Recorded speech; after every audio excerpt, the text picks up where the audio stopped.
welcome to my channel. My name is Jade and today I'm going to be talking about my May reads.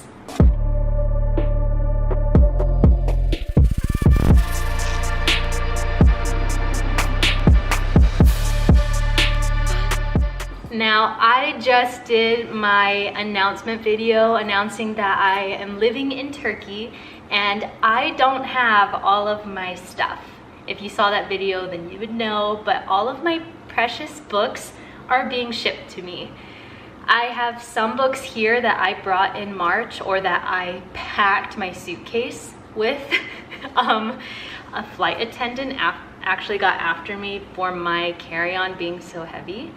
And I was like, well, I'm sorry. He did not appreciate my suitcase being so heavy.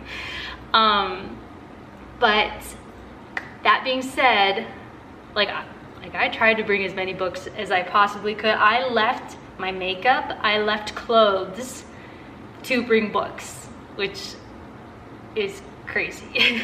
I know, but I really wanted as many physical books here as possible because I can get books shipped to me, but it will take weeks, like 3 weeks to a month. So I didn't want to be without physical books. And I know the Kindle app is a thing, like it exists, but I really love to hold my books. So anyway, I don't have the books, the physical copies of the books that I read in May.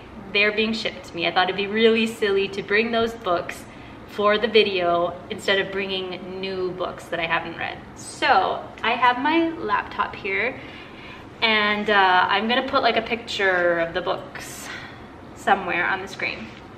But the first book that I read in May, we started off really strong in May with A House of Earth and Blood. Now, I was skeptical of this book. I loved ACOTAR for the most part, like the first 3 books, and I'm still gonna continue ACOTAR. But there are people in my life that have DNF'd this book, but I've also seen that there are people that it's like their favorite book. So I knew I was gonna read it. I'm gonna read like everything Sarah J. Maas kind of publishes, but I wasn't sure if I was gonna like it because it is set in kind of like a world where they have phones and it's kind of weird. It's not like this whole other world where there's, you know, no phones and laptops and stuff like that. So that took a minute to kind of adjust to, like this kind of weird urban fantasy, I think is what it's called. But I gave it 5 stars. I loved it. I was hooked from like the start. Like a really big thing happens in like the first few chapters and I was like, oh my gosh, that's really heavy, and I was hooked. It's crazy because the book is long. It's a chunky book, but it did not feel long. Like I feel like I breezed through that book. I think her writing's also just really easy to read, so it did not feel like a what, 600 plus 700. I don't have the book, but that amount, like that size book, it didn't feel like it. The book made me cry like 3 times. It was emotional. Like I think 3 books, no, maybe 4 books have made me cry, but not very many. And this book made me cry 3 times. 3 different events. I was like, oh my gosh, I filmed one of them. I was like on my bed and like tears pouring down my cheeks. Crescent City, House of Earth and Blood is like a mystery. There is a murder that happens in the book and our protagonist Bryce is trying to figure out what happened and why, because she was there for the aftermath of that murder.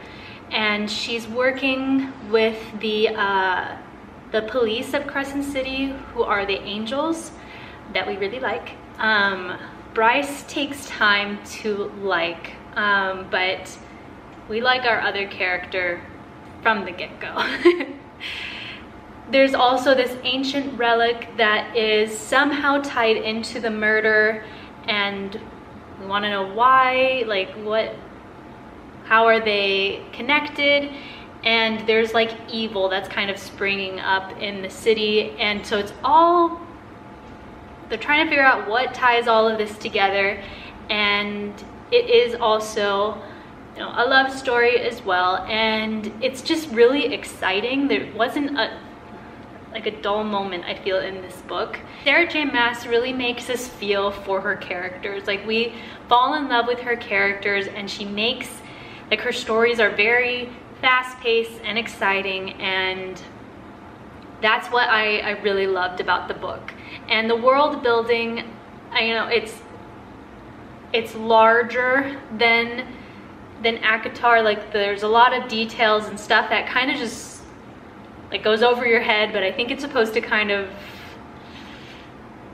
you're not supposed to be overwhelmed by all of that. Like, it's gonna play out. You're gonna figure out all these, there are lots of different houses and stuff like that. There are lots of different, like it's not just fae, there are shapeshifters and angels, and our protagonist is like half fae, and it's all very interesting. I really liked it. So I wanted to explain the book a little bit without giving anything away. I don't think I gave anything away, but I can't wait to get to the second book. It is in my stack for July, so can't wait. The second book that I read, which I had no doubt was going to be 5 stars, was Silence of the Lambs. Who wrote Silence of the Lambs? Hold on. By Thomas Harris. I love the movie. Silence of the Lambs is one of my like top favorite movies. It's like a comfort movie. I love it. So I really wanted to read the book to see if they were like identical or if the book was like way better than this movie I love. So they're like identical. They're so similar. Whoever made the movie did the book justice for sure. Like word for word, almost like identical. I just love Hannibal Lecter. Like anything Hannibal Lecter I really love. Like I love well, I've seen all of the like Lecter movies that star anything that Anthony Hopkins is in. I'm like, oh, I kind of want to see that because he was Hannibal Lecter, and I think he's a really good actor, obviously, but I love that he's Hannibal Lecter. I also really love the show Hannibal. The last season, it's kind of gone downhill, but the first few seasons I love. So anything like Hannibal Lecter I really, really like.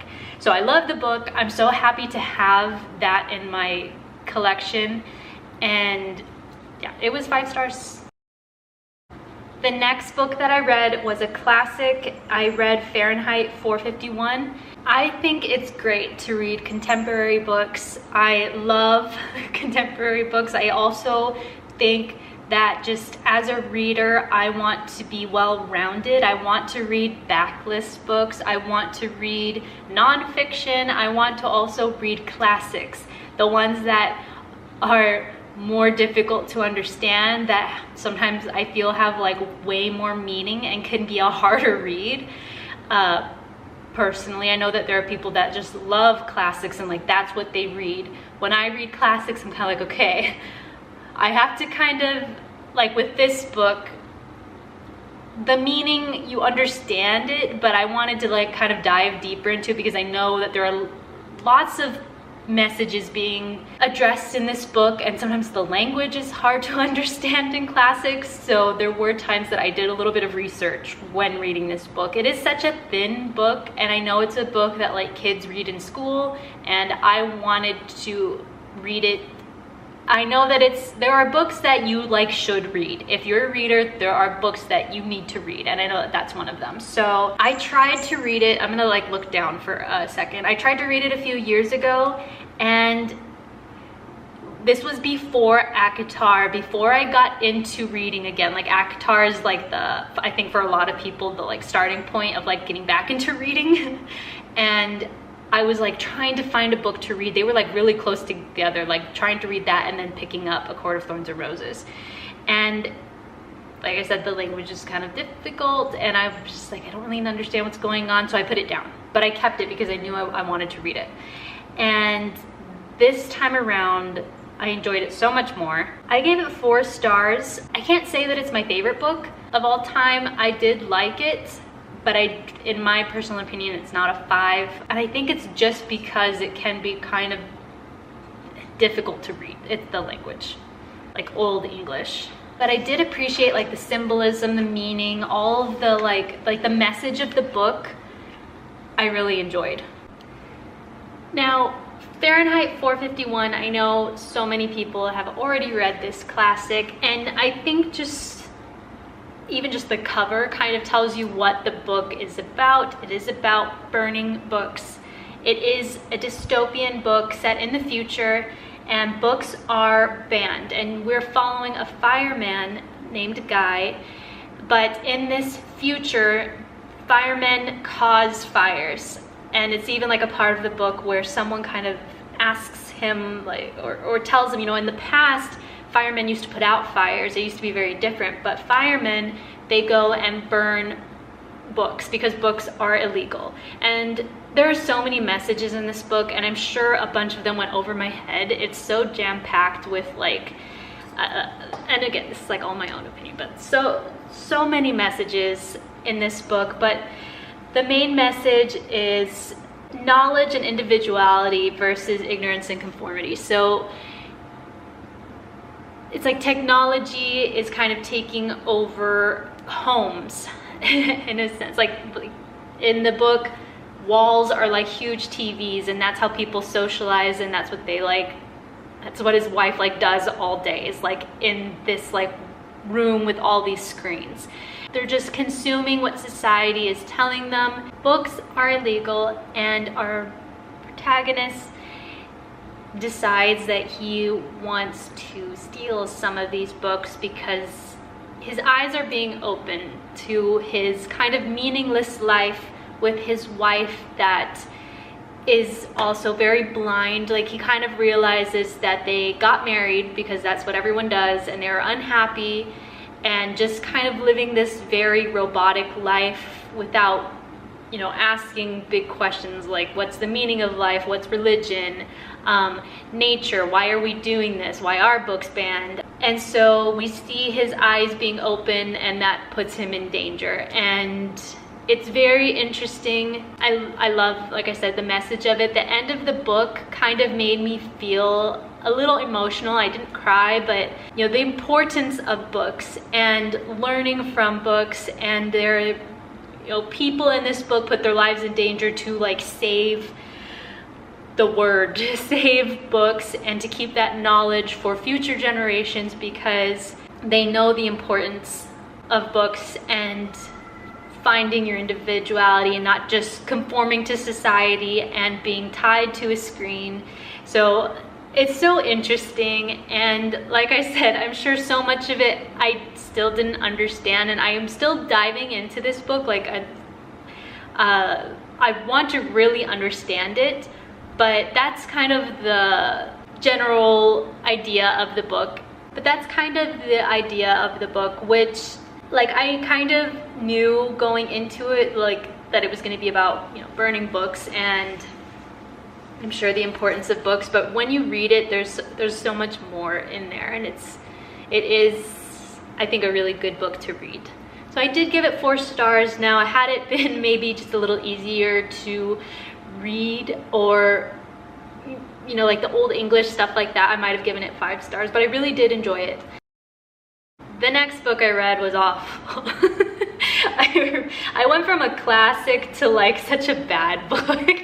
I read King of Battle and Blood. I gave it 2 stars. Honestly, I'm looking back at it, like maybe I should have given it 1. I wanted to read this book because I knew people have given it poor reviews, like people that I follow on YouTube. I wanted to compare it to From Blood and Ash. I wanted to see if it was better, the same, or like way worse. It was worse. But I was just curious. It's a vampire romance, romantasy. From Blood and Ash had more of a plot than this one. I mean, there is some plot, but it's just like all romance, and I don't like books that are so focused on the romance and their story that like there's no adventure. There is some. It was fine to listen to. I listened to this book. I don't think I would have been able to read it fully physically because it wasn't very good. It was fine, but I would not recommend it. It was a good kind of just like having it on, not really having to pay attention to it. It's that kind of book. Not a book you need to pay attention to, like, at all. But From Ash and Blood was better, and even then I didn't really like From Ash and Blood, but it did have more of a plot, and I thought the characters were more interesting. But, sorry, if you hear Bullet, I had to separate my cats because they got into a big fight, and he's not happy about it, but I cannot have them fighting right now. So King of Battle and Blood, I will not be continuing the series, absolutely not. If you like vampire romance, if you like romantasy and vampires, maybe it would be something that you're into, but I know that there are books that have the same like kind of idea, vampire romantasy, but just much better plot. Like Serpent and the Wings of Night, much better. But I don't really feel like I need to go into the book too much. It's, you know, a girl who's going to marry the vampire king, and it's like enemies to lovers, but really not. And it's basically, you know, that same trope that's very predictable. The last book that I read was Five Nights at Freddy's, The Silver Eyes. It's a YA horror. I gave it 3 stars. It was okay. I think I'm trying kind of like YA horror to see if I like it, but I don't think I do. I think I need it to be grosser, scarier, more disturbing. It was a fine read. My students are into Five Nights at Freddy's, so I was curious to read that book, and I was like telling them like, oh, I'm reading this book. It is a YA, so it's just not very scary. It kind of like reminded me of like Scooby-Doo. That's kind of what it reminded me of. Which I don't know if that's a good comparison at all, but that's what kept coming into my mind. I like the idea of the animatronic animals kind of, and like the hauntingness of it, but I just needed it to be scarier and just more adult. So, and that's not the book's fault. Like, I'm not saying it's a bad book, it's just it is YA horror. So I gave it 3 stars because it was like good. Like, I enjoyed it, but I don't think I'm gonna continue with Five Nights at Freddy's. It's just not the kind of horror that I want to read. But we're following a group of friends that are going back to their like hometown where one of their friends is missing for like 10 years, and they think that it is tied into Freddy Fazbear's Pizzeria. I think that's what it's called. And basically they go back to visit that place, and you know, things happen in that pizza place, and you know, they want to know how their friend was either murdered or know why he went missing, where did he go. And yeah, as you can imagine, they go into that place and they're the animatronic creatures. So I read 5 books in May. It was a really tough month. Just for teachers, May is really tough, and I wish I could have read more, but I'm really excited to read a lot more here. And we started off the month really strong with 2 5-stars and then a 4-star, and then it was just, yeah, not so great at the end. But I read some books that I know I'm going to cherish forever that I read in the month of May. Oh, I can't do my stack. I don't know what I'm gonna do for a thumbnail. Thanks so much for watching, and I'll see you in the next one. Bye.